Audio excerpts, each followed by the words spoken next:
सनातन धर्म में एक सन्यासी के लिए उसका दंड, उसकी चोटी, उसके प्राणों से भी ज्यादा कीमती होते हैं। लेकिन प्रयागराज के माघ मेले में जो तस्वीरें आई, उन्होंने हर सनातनी का दिल दहला दिया।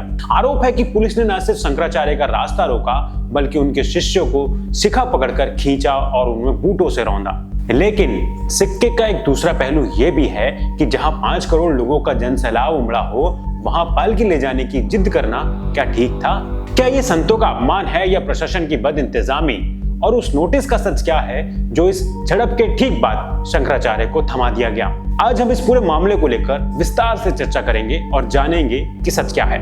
विवाद की जड़ तक जाने से पहले उस दिन का मंजर को समझना भी जरूरी है। तारीख थी मौनी अमावस्या, माघ मेले का सबसे बड़ा स्नान।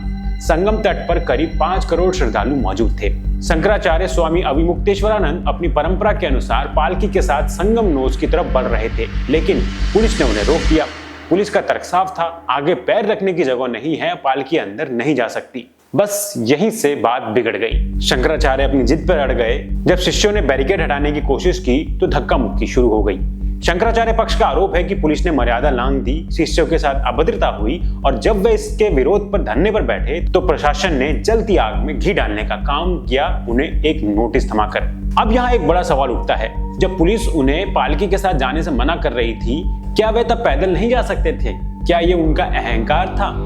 जी नहीं। आदि शंकराचार्य द्वारा स्थापित परंपरा के मुताबिक शंकराचार्य जब किसी शाही स्नान या शोभा यात्रा के लिए निकलते हैं तो उनके पैर जमीन पर नहीं पड़ने चाहिए।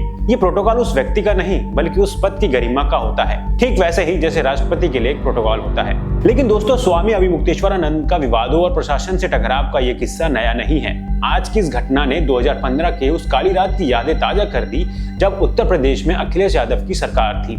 आपको याद दिला दें कि सितंबर 2015 में भी स्वामी अविमुक्तेश्वरानंद वाराणसी के गोदलिया चौराहे पर अपनी जिद पर अड़ गए थे। मुद्दा था हाई कोर्ट के आदेश के बावजूद गंगा में ही गणेश विसर्जन करना। उस वक्त भी प्रशासन और संतों के बीच 36 घंटे तक हाई वोल्टेज ड्रामा चला था और अंत में पुलिस ने बर्बरता दिखाते हुए आधी रात को लाठीचार्ज कर दिया था। उस लाठीचार्ज में स्वामी अविमुक्तेश्वरानंद और प्रशासन में इसी तरह का टकराव सामने आया था। अब यहाँ एक सवाल ये भी उठता है कि अन्य शंकराचार्य भी इसी परंपरा का पालन करते हैं, पर वे विवादों में नहीं आते, प्रशासन के साथ तालमेल बिठा के चलते हैं और अपनी परंपराओं का बिना विवाद के निर्वहन करते हैं। इस पूरे मामले में दोनों पक्षों के अपने अपने तर्क हैं और दोनों में वजन है। पहली बात करते हैं प्रशासन की। प्रशासन का कहना है कि मौनी अमावस्या पर नो व्हीकल डे था। नियम सभी आंकड़ों के लिए एक थे और उन्होंने शंकराचार्य से निवेदन भी किया था कि आगे जाने की जगह नहीं है, कृपया आप जिद ना करें। अगर मान लो भीड़ के बीच पालकी गिर जाती या रुक जाती तो पीछे से आ रहा जनसैलाब सैकड़ों लोगों को कुचल सकता था और जनता के साथ साथ धर्मगुरु और उनके साथ साथ चल रहे लोगों की जान को भी खतरा हो सकता था। तो इसलिए प्रशासन ने उनकी पालकी को रोका। प्रशासन अपनी जगह सही लगता है, परंतु इससे प्रशासन की वो गलती नहीं छिप जाती जो उन्होंने संतों के साथ किया। क्या पुलिस बिना शिखा पकड़े या लात घूंसे चलाए क्राउड कंट्रोल नहीं कर सकती थी? और जिस तरीके का उन्होंने संतों के साथ व्यवहार किया, अभद्रता की, वह बहुत ही निंदनीय है। और सबसे बड़ा सवाल उस नोटिस पर है। झड़प के तुरंत बाद जब शंकराचार्य धरने पर बैठे थे तो प्रशासन ने नोटिस देकर पूछा कि आप सबूत दें कि आप शंकराचार्य हैं। जरा सोचिए, अगर वो शंकराचार्य नहीं थे तो मेला शुरू होने पर उन्हें शंकराचार्य कैंप और सरकारी सुविधाएं क्यों दी गई? ये नोटिस पहले क्यों नहीं दिया गया? शंकराचार्य अविमुक्तेश्वरानंद का आरोप है कि क्योंकि वो पहले भी सरकार की आलोचना कर चुके हैं, इसलिए सब उन्हें नीचा दिखाने के लिए किया गया है।